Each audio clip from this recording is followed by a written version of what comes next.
Olha, o mercado de fundos imobiliários provavelmente vai fechar 2024 com um dos seus piores, se não seu pior ano, porque ele segue caindo. E tem muita notícia falando sobre isso na internet. Muitos falam que ainda vai piorar o mercado. Ainda mais com a taxa Selic subindo e subindo ainda mais. Quando a gente olha a comparação, o IFIX perde feio pro CDI nos últimos 5 anos. Só que tem uma coisa que nem todo mundo tá falando, que eu arrisco a dizer que ninguém tá falando, e a gente vai te falar no vídeo de hoje. Quem vai te falar e quem vai te guiar sobre isso vai ser o meu sócio, Felipe Almeida. Filipão, bola contigo.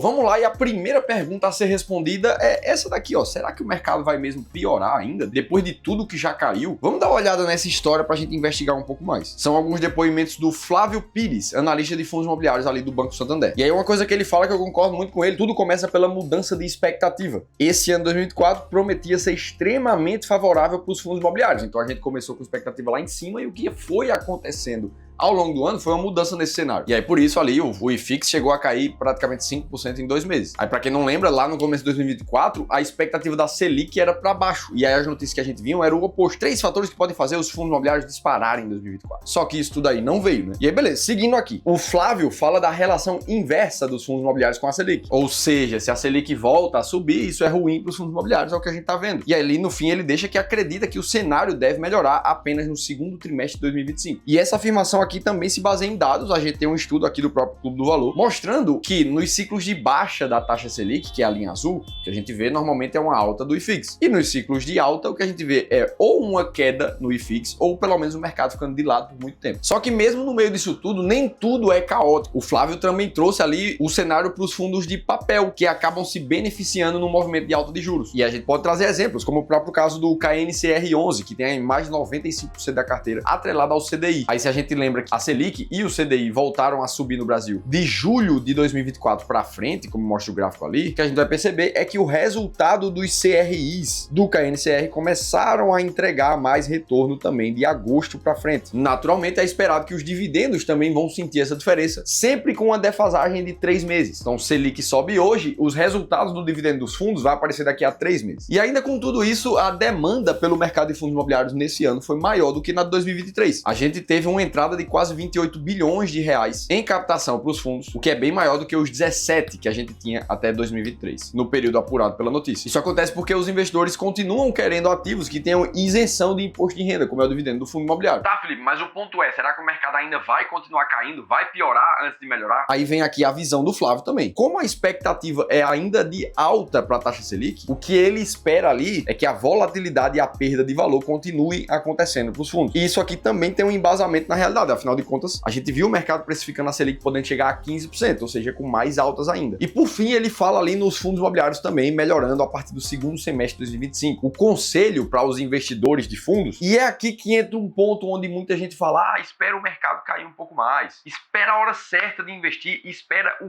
fim da sangria, como disse ali na própria reportagem. E aqui é que eu quero levantar uma grande pergunta, será que essa é a melhor forma de investir? O que é que realmente você precisa fazer para quem já investe em fundos imobiliários, para quem não investe ainda? Será que é hora de esperar um pouco mais? É hora de comprar pesado? É hora de vender? A gente vai responder isso se embasando em 3 grandes verdades que ninguém tá falando sobre o mercado de fundos nesse momento. Até porque agora, no meio desse turbilhão, tudo parece ruim. E a pergunta de qual ativo comprar, qual ativo vender e quando fazer isso, também era a dúvida do Fábio. Esse investidor de pouco mais de 2 milhões e 300 mil reais, que a gente também já falou aqui no canal, que viu o mercado de fundos imobiliários ali um pouco descontado e escolheu alguns fundos, especialmente 2 deles, para colocar muito capital. E aí aqui eu já deixo a provocação. Poxa, se tem mais de 400 fundos imobiliários diferentes na bolsa e o IFIX caiu, será que todos esses fundos são uma grande oportunidade? É só chegar e sair comprando fundo imobiliário adoidado ali que você vai ganhar dinheiro? E o grande problema do Fábio é que ele foi tentar descobrir a próxima grande oportunidade perguntando e pedindo conselhos para o seu assessor de investimentos. O resultado disso é que, na média, os fundos imobiliários que o Fábio colocou mais dinheiro são fundos setipados, fundos com risco ainda maior e que, na grande maioria das vezes, quando você vai resgatar o seu dinheiro, você não consegue. Isso tudo só aconteceu porque a comissão dos fundos setipados para os assessores de investimentos é muito mais alta. No final do dia, o Fábio não sabia por que aqueles fundos imobiliários estavam ali. E pior ainda, se ele deveria vender aqueles fundos para comprar mais renda fixa que está pagando mais agora, se deveria ter uma parcela maior da carteira dele em dólar. E a gente só conseguiu diagnosticar esses problemas da carteira do Fábio porque ele participou de uma consultoria gratuita conosco aqui do Clube do Valor. E o melhor de tudo é que se você tem dúvidas parecidas com a do Fábio, você pode fazer a leitura desse QR Code e se inscrever para uma das vagas da nossa consultoria gratuita também. É ali que a gente vai dedicar 1 hora de um dos nossos especialistas treinados com as nossas filosofias de investimento para olhar para a tua carteira de forma individual e ver como é que você pode começar 2025 investindo muito melhor. Clica no primeiro link da descrição do vídeo que vai estar lá. Tá? Vamos lá, 3 verdades que ninguém tá falando nesse momento sobre fundos. Primeira delas, o mercado imobiliário, que querendo ou não tá por trás dos fundos imobiliários,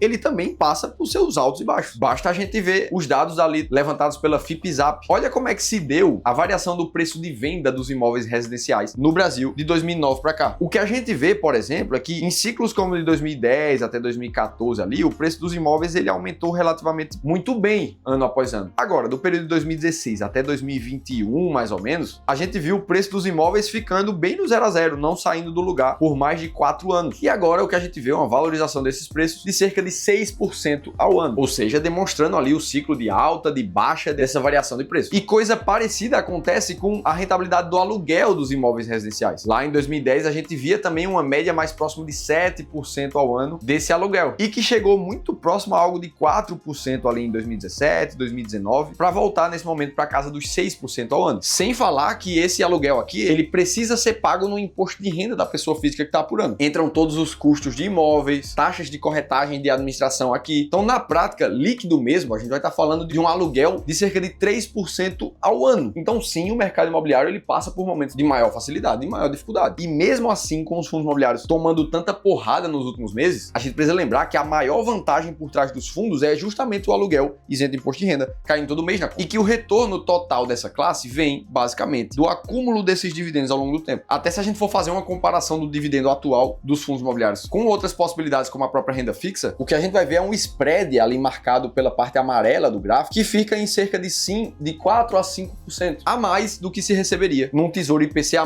da vida, por exemplo. Então isso aqui precisa estar na nossa mente, para que a gente tenha mais facilidade de passar por um momento de dificuldade como esse. Coisa número 2 que ninguém tá falando. Os fundos imobiliários normalmente têm um retorno muito positivo quando você compra eles em um momento de muito desconto de preço. E afinal, o que a gente vê nesse momento é um preço por valor patrimonial de praticamente todos os nichos de fundos imobiliários da bolsa, com um valor bem abaixo de 1. E o que os dados históricos nos mostram é que em momentos de compra de preço e valor patrimonial menor que 1 dos fundos imobiliários, resultaram em um retorno entre 10 a 30% 12 meses após esse desconto. E aí a gente começa a pegar uns casos específicos como o do XPLG, por exemplo, com preço por valor patrimonial em 0,8, ou seja, desconto de 20% em relação ao que ele realmente vale. Sendo que a vacância desse fundo está em cerca de 1,5%. E mesmo que a gente for olhar para a inadimplência, está em menos de 5%. Ou seja, número por número, isso não justifica o desconto tão grande que ele está agora. O que beira a tornar algo irracional essa precificação. Então a gente precisa também estar ciente disso e pouca gente está falando sobre. E a terceira coisa que quase ninguém está falando é que você precisa continuar investindo da maneira certa nesse momento. É justamente no momento de dificuldade que o grande investidor precisa continuar fazendo o que ele sempre fez. Até porque vamos se esforçar para ser mais racional aqui. Uma queda de 11%, como é que está acontecendo no IFIX, ela não é a pior queda do mundo. Basta a gente voltar para a pandemia e lembrar que o mercado de bolsa caiu 46%. Se você por acaso sentiu demais essa queda na sua carteira, bateu muito no seu emocional, muito provavelmente você está com uma concentração de capital naquela classe maior do que deveria. E outra, lembra que o mercado de fundos imobiliários ele é feito majoritariamente por pessoas físicas no Brasil. E aí você vai tentar entender o que é que essas pessoas estão pensando pelos comentários aqui do YouTube, por exemplo. Quase nunca vai ter valorização na cota. Compensa ou não, então, investir em fundos imobiliários? O cara já começando a questionar se a classe é válida ou não. No Brasil, diante desses panoramas, vão acabar os investidores, entrando ali já num cenário mais catastrófico, ou seja, de não fazer aportes novos nos fundos imobiliários ou até vender tudo, por exemplo. E aqui entra um ensinamento do grande professor e escritor do livro A Fórmula Mágica de Investir em Ações, o Joel Greenblatt. E veja, por mais que esse cara escreveu e encontrou uma fórmula mágica de investimentos, o que ele falou foi que ter somente uma fórmula mágica não resolve a vida de ninguém. Afinal de contas, se todo mundo agora começasse a fazer a mesma fórmula mágica, a fórmula pararia de funcionar por definição. Ela, na verdade, só funciona porque ao longo da história do mercado financeiro, em momentos de dificuldade, boa parte dos investidores pula do barco, ficam pelo caminho, abandonam a estratégia no momento que ela está com dificuldade. E isso abre espaço para os verdadeiros vencedores que continuaram fazendo a coisa certa mesmo no momento de dificuldade. E é por isso que o que fazer, o que comprar aqui agora vai voltar sempre para a resposta chata. A resposta que explica mais de 91% do retorno positivo dos investidores no médio e longo prazo, que é você definir com muita clareza qual é a porcentagem de fundos imobiliários que você quer na tua carteira. Poxa, se era 20% e com essa queda foi para 15%, ora, a tua única função vai ser comprar as coisas na baixa até que ele volte para 20%. E assim você vai tocando a sua vida como investidor. Para ver muita gente abandonando o barco e você alcançando a sua liberdade financeira lá na frente. Agora, se você quiser ver o trabalho que a gente fez de reorganização da carteira de um inscrito aqui do YouTube, para que ele começasse 2025 muito melhor, você precisa assistir esse outro vídeo aqui, a gente conta tudo isso em detalhes e eu vou estar te esperando por lá.